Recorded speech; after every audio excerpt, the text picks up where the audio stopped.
Ežiukas rūke. Kaip ežiukas su meškiuku išgelbėjo vilką. Į senatvę vilkui pradėjo augti ausys. Kas vakarą įsimdavo žirklės, tūpdavosi ant kūdros kranto ir po truputį jas apkarpydavo. Juk nei šis, nei tas, bambėjo vilkas, užaugs kaip pasilo. Buvo ruduo, laikėsi šiltos dienos, skraidžiojo lapai. Atrodė, kad viskas aplinkui iš aukso. Tiek pabėrė tų geltonų, šiukšdančių klevo letenėlių, šitaip vilkas vadino klevo lapus. Vilkas priėjo prie tamsiai mėlynos kūdros auksiniais krantais, paėmė žirklės ir pažiūrėjo į vandenį. Iš vandens jį žvelgė žilas, niūrus vilkas, su kailio kuokštais, kyšančiais iš ausų, kurios keistai stirksojo lyg arklio. Jeigu šiandien neapsikirpsiu, rytoj bus kaip asilo, tarė savo vilkas. Jis atsisėdo ant akmens, nukorė kojas ir pakreipė galvą į šoną. Reginys buvo labai liūdnas. Pilkas vilkas ant samanoto akmens vidury mėlynos kūdros. Kągi, atsiduso vilkas, pradėsime. Ir nurėžė lopinėlį nuo kairės ausies.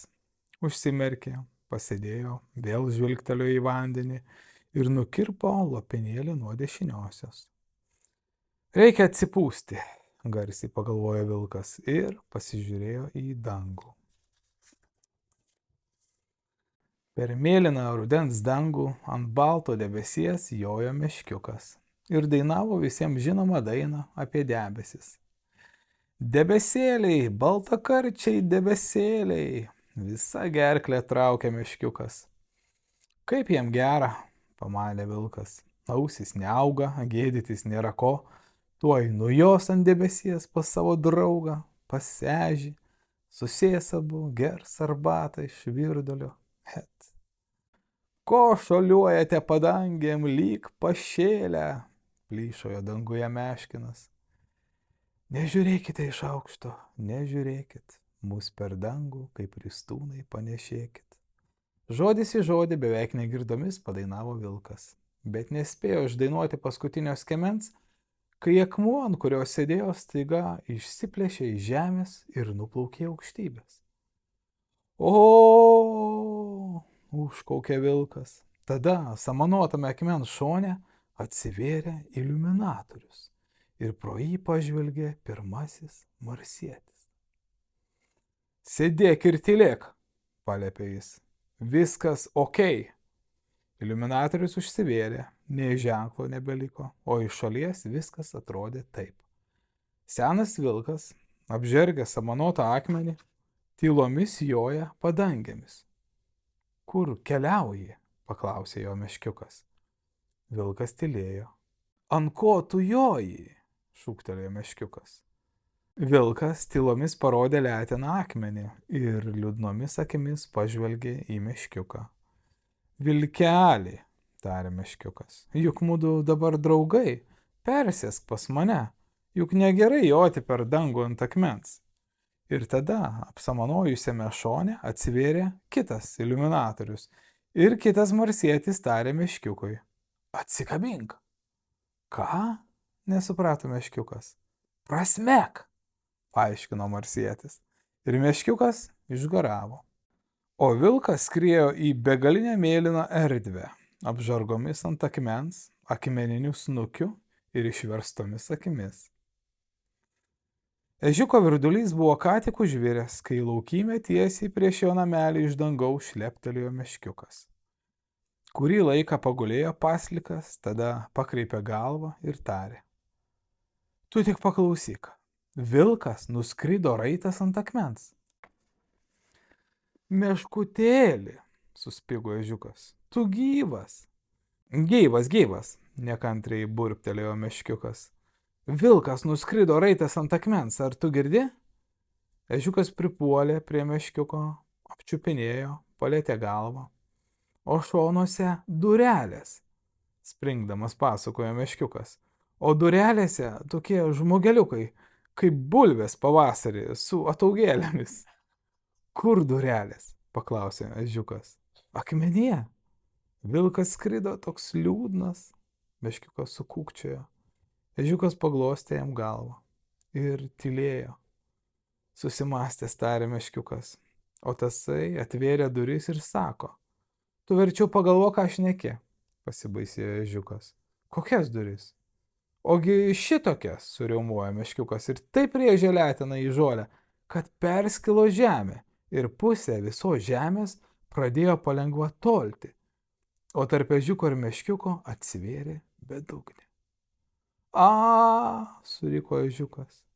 Meškiukas liuoktelėjo pas ežiuką, jiedu apsikabino ir kelias akimirkas stovėjo drebėdami.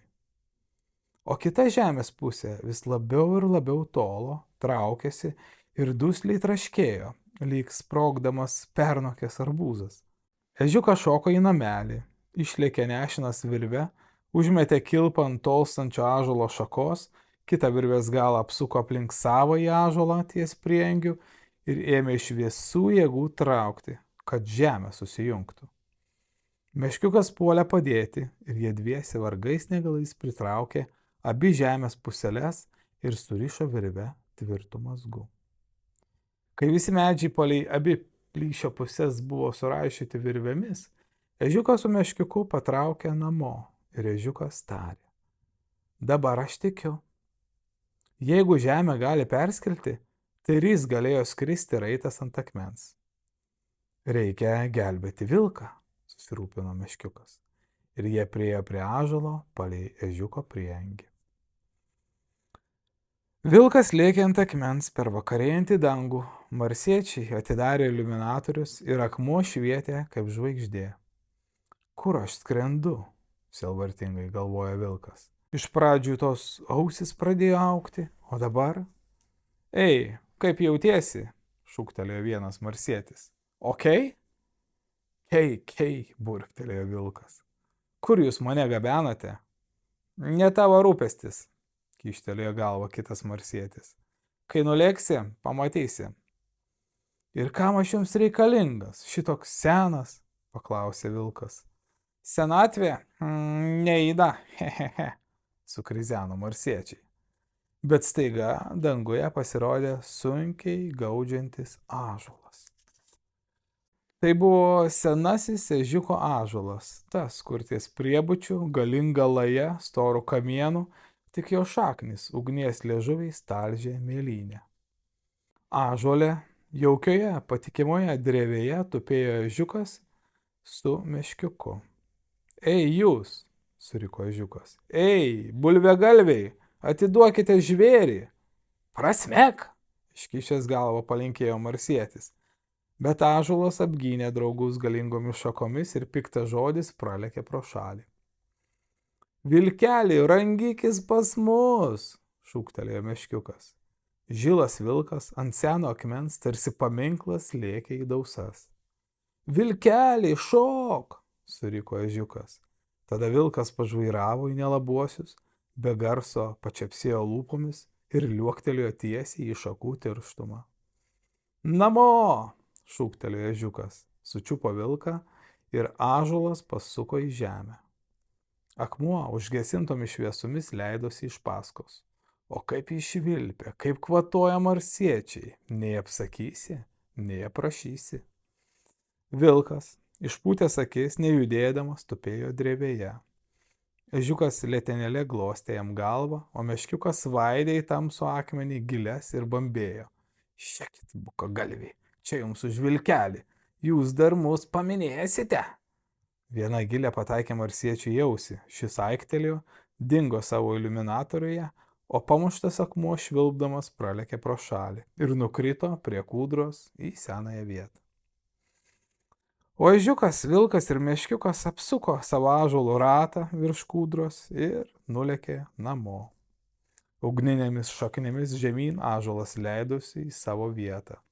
Jis visas drebėjo, purtėsi ir gaudė kaip 100 varpų, kol galutinai įsikasė į žemę. Draugai nusileido kopetėlėmis. Ačiū, ąžuole, iki žemės nusilenkė ežiukas. Ačiū už vilkelį, padėkojo meškiukas. Benknekis, sušniokštė ąžuolas ir įsmeigė žvilgsnį į dangų. Vilke, o kur buvai dingęs? Paklausė ežiukas, kai jie čia pat po ąžuolu susėdo prie stalo ir iš virdulio įsipylė į puodelius arbatos. Tavęs net 3 dienas nebuvo matyti. Ir vilkas pravirko. Man pradėjo augti ausis, kūkčiojo jis. Buvo gėda rodytis jums su asilo ausimis. Vilke, vilke, priekaištingai tarė meškiukas. Juk mes tavo draugai. Koks skirtumas, kokios tavo ausis? Pabaiga.